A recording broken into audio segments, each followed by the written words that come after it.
ایک چھوٹا سا ورکر ہوں جو ابتدائی ٹیم تھی، لیکن مجھے اس وقت کی بھی بی بی صاحبہ کی محنت یاد ہے، ان ساتھیوں کی کوششیں یاد ہے جنہوں نے رات دن محنت کر کے ان سب برجوں کو گرایا تھا۔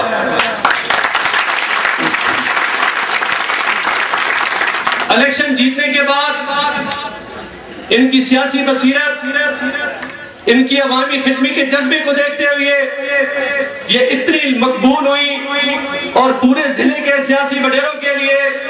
ان سب کو ایک خطرہ محسوس ہوا۔ چنانچہ دوسرے الیکشن میں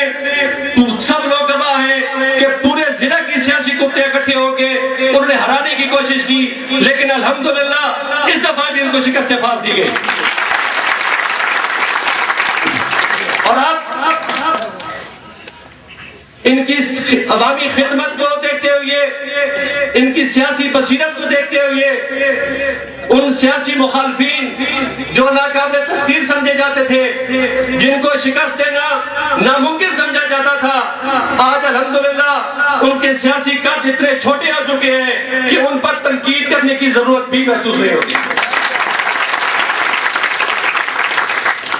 تو میں ان پر تنقید کرنے پر وقت ضائع کرنے کی بجائے کچھ باتیں ایسی ہیں جو میرے دل کی ہے،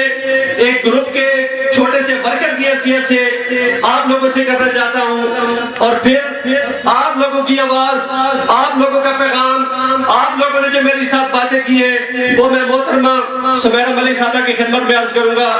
تو سب سے پہلے میں وہ وقت یاد کرتا ہوں جب پہلا الیکشن ہم لڑ رہے تھے، تو جہاں ہر الیکشن کمپین میں بی بی صاحبہ اکثر تقریر میں اپنے منشور کا اعلان کرتی تھی، اپنے ڈیولپمنٹ کے پروگرام کا اعلان کرتی تھی۔ اس میں 3 باتیں، 3 پروجیکٹ جو ناممکن تھے، جو بڑے اہم تھے، اس کا وہ ہر جگہ اعلان کرتی تھی، جن میں سے پہلا یہ تھا، ان کا اعلان تھا، ان کا وعدہ تھا اپنی عوام کے ساتھ، اپنے ووٹرز کے ساتھ، کہ اگر میں الیکشن جیت گئی تو انشاءاللہ تعالی اس حلقے کے ہر ڈیرے پر، ہر گھر میں، ہر ڈھوک پر انشاءاللہ تعالی بجلی پہنچاؤں گی۔ اور آج الحمدللہ پورا حلقہ اس بات کا گواہ ہے کہ کوئی جگہ ایسی حلقے میں نہیں رہ گئی، مشکل سے مشکل جگہوں پہ بھی سپیشل منظوریاں لے کے بھی ان جگہوں پہ بجلی پہنچائی گئی۔ میں چند ایک مشکل پروجیکٹس کا حوالہ دینا ضروری سمجھتا ہوں تاکہ وہ ایک سند رہے اس بات کی۔ جب چپڑ شریف جو میرا اپنا گاؤں ہے، اکثر لوگ یہاں پہ بیٹھے ہیں، سب نے دیکھا ہوا ہے، اس کی لوکیشن ایسی جگہ پہ ہے کہ ہم نے بہت پہلے کوشش کی، تمام سیاسی منتخب نمائندوں نے ہمارے ساتھ وعدے کیے، لیکن کسی نے چپڑ شریف کو بجلی نہیں دی۔ مجھے یاد ہے جب ہم نے تمام دونوں گروپ جو چپڑ شریف کے تھے، محترم میاں نعمت اللہ صاحب اور محترم میاں فیاض صاحب، جب ان دونوں سیاسی گروپوں نے اکٹھے ہو کے بی بی صاحبہ کو گزارش کی، تو مجھے یاد ہے نومبر کا مہینہ تھا اور میرے ساتھ وعدہ کیا گیا تھا کہ انشاءاللہ تعالی 3 مہینے کے اندر یعنی جنوری میں اس پروجیکٹ پر کام شروع ہو جائے گا۔ جب اس کی فیزیبلٹی بن کے گئی تو وہ فیزیبلٹی نہیں بنتی تھی۔ مجھے یاد ہے بی بی صاحبہ کی سپیشل کوشش سے، ان کی خصوصی کوششوں سے، انہوں نے جا کے وزیر اعظم سے پرمیشن لے کے ٹھیک 3 مہینوں بعد یعنی جنوری میں چپڑ شریف کی بجلی کا کام شروع کروایا تھا۔ اسی طرح ڈھوک چپڑی کی بجلی کی فیزیبلٹی بھی نہیں بنتی تھی،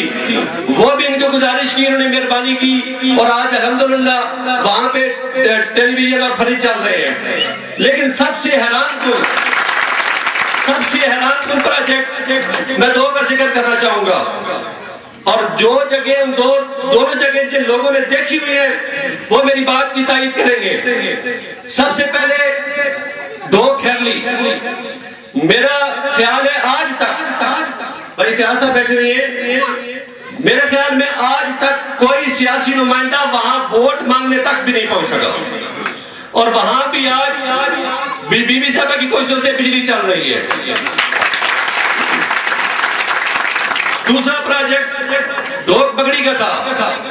اگر آپ لوگ رات کو اس پہاڑی سے ٹریول کریں، اتر رہے ہو، تو دوسری طرف پہاڑ کے اوپر آپ کو لائٹیں جلتی ہوئی نظر آئیں گی۔ یہ وہ جگہ ہے جہاں پہنچنے کا راستہ بھی کوئی نہیں ہے۔ وہاں بھی الحمدللہ بی بی صاحب کی مہربانی سے ان کی کوششوں سے بجلی پہنچائی گئی ہے. اسی طرح